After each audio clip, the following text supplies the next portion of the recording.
Mr. Chandra now for about 5 years, and one of the simplest gentlemen you can ever meet. You would have never seen him surrounded by any security guards, extremely rooted to the culture. If you are at his house, you might be given tea or coffee in Taj crockery, but his coffee would still come in his steel ka katori. That's extremely simple and very, very rooted of him.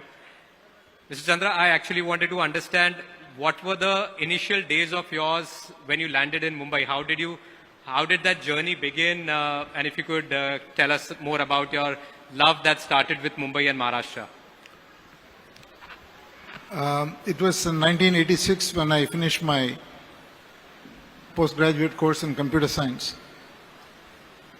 I was looking for an internship. I'd applied to TCS and I got selected, and I came from Chennai on what used to be called as Bombay Mail.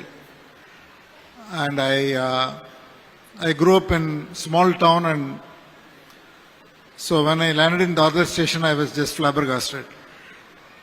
आप Dadar station पे Then I had a friend of mine who received me and took me to Vashi. Those days, the trains used to be only till Mankur.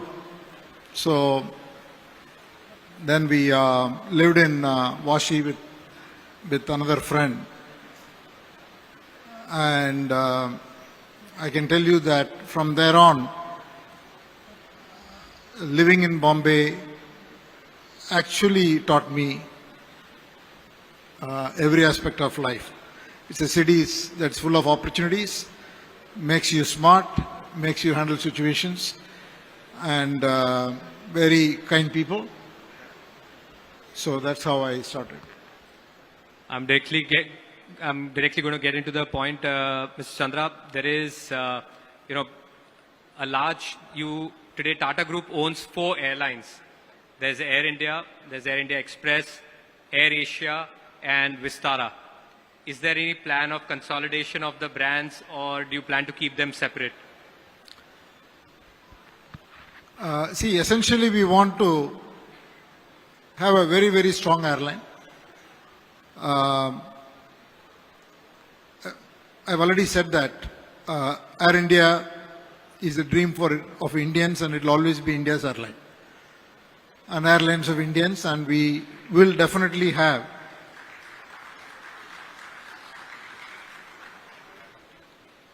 both full services and LCC, but we want to make it a world-leading airline of scale where Indians are able to fly everywhere. And that's the goal, and it's a long journey. We'll have to work on many aspects of the airline, but we are working at great speed. So hopefully we should see results and get there. But we will essentially have one airline with 2 platforms, but it will take time. While I'm on Air India, I also wanted to understand, you've acquired a government PSU, and what are the challenges you are facing, while reviving the whole Air India brand? I think we are working on human resources, working on technology, working on modernization of the fleet. We are working on engine maintenance. We are working on safety. We are working on all aspects of it. But at the end of the day, Air India has great people. And they all are raring to go. They all want to contribute. They all want to make Air India a very proud airline. So I think I'm grateful to all the Air Indians who are relentlessly working towards making Air India a great airline, which I'm sure is going to happen. It's a question of few years. Another sunrise sector, which has been growing in a very large way in India. As we speak, the 5G services are being rolled out. So the Tata Telecommunications, the Tata Teleservices, is there any plan, do you plan to kind of make it more of a consumer brand, or do you plan to keep it at an enterprise and an infrastructure company? So on the 5G, we don't have plans for getting into consumer business. We have exited the business. But we are building. In fact, we have built modern technology for providing 4G, 5G and investing in 6G. In terms of the infrastructure, Atmanirbhar, totally India-based intellectual property, we have already announced the readiness, and we will soon be rolling out large-scale implementations. But we are not getting into consumer side of 5G. Because it's a pretty large company. You nearly own about 30% of the cables that run. So is there plans to even take it globally and grow the footprint there? Yeah, it will be a global business. The 5G business will be a global business. Already we have a lot of inquiries. So we are trying to, first of all, prove the technology because it's very new. So we need to get the first implementation, prove it, then we'll scale it across the board. So while we are on global scenario, Mr. Chandra, there's something very different that's happening in the United States. With the interest rates going up, inflation being hit, how do you see that affecting our country? See, the global economic situation is quite volatile.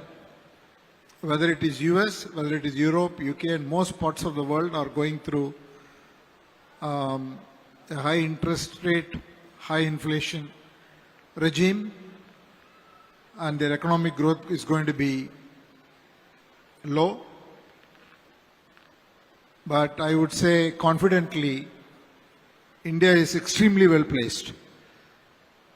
We have everything going for us, both in terms of urban economy, rural economy, consumer economy, infrastructure-led growth.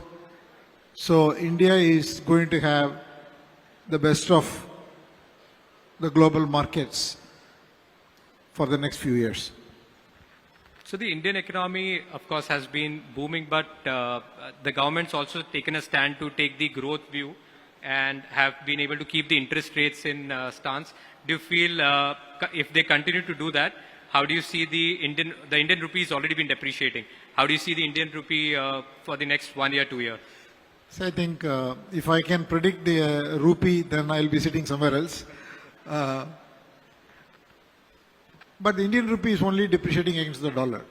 Every currency is depreciating against the dollar, but Indian rupee is appreciating against every other currency. So I think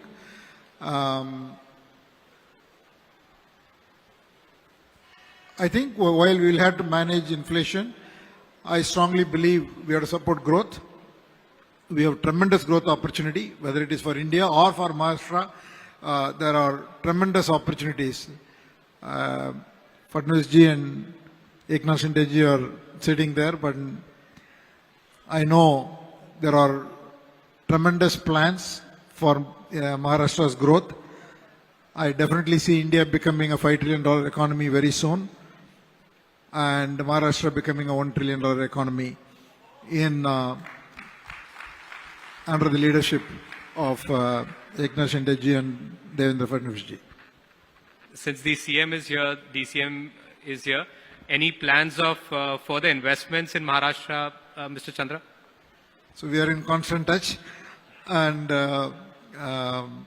both the CM and Deputy CM have got lots of plans, and we are in constant touch, and we will work out a plan, and there are immense possibilities for the Tata Group as well as for many other groups, Indian and overseas, for growth in Maharashtra, be it in electronics, be it in renewable energy, be it in electric vehicles, be it in a number of other modern sectors.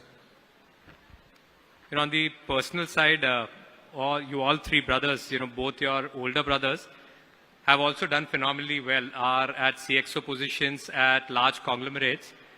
आप लोगों ने कौन सा चक्की का आटा खा के आप लोग बड़े हुए हैं? Means what? I don't know about that. What's been the background? What was the upbringing like for all three of you to be so successful? The upbringing was very simple. You can do anything you want as long as you score 100 in math. That was the only rule at home. Otherwise, no questions asked. We've got Mrs. Chandra also here. I would have, I wish I would have asked her before she came here. But, you know, when was the last time both of y'all actually saw a movie together? See, I must, what movie? See, Ranveer is sitting there, and I'm going to be very scared to answer this question. I generally don't see movies. So I'm very I watch movies in small packets. I don't watch the whole movie. I'll fast forward. I'll watch some good song. I'll watch. Ranveer, that is true for every other movie other than your movies. I watch all your movies. I went to the theater. The last movie I went to the theater to watch along with my wife Lalita and all my friends. We booked the whole theater. 1983.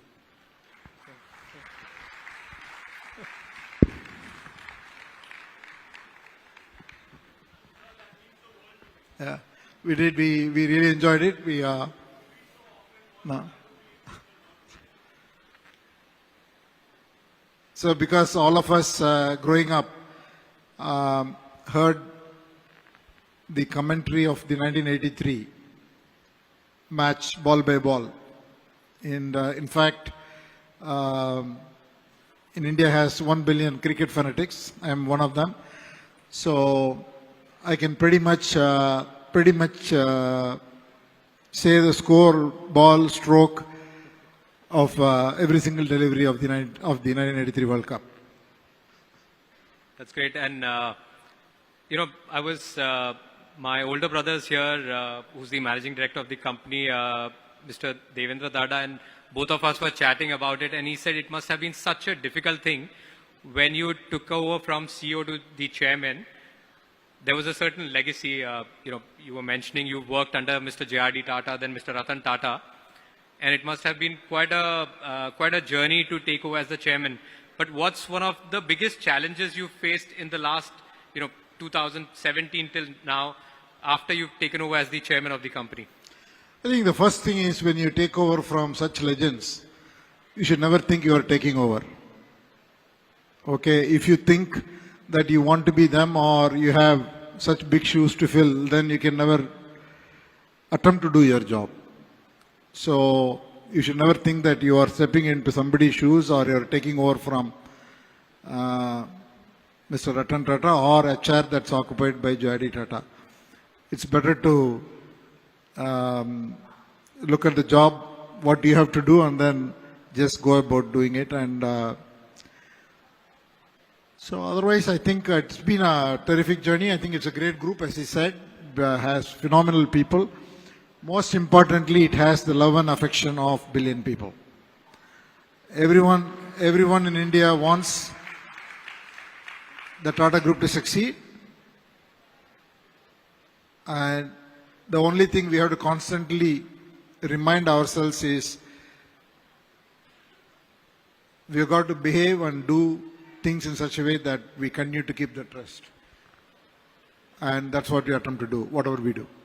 And on that trust and credibility, I don't think there's any other company that beats Tata Group. You'll have stood for credibility, you'll have stood for trust. Thank you so much for all the time, Mr. Chandra.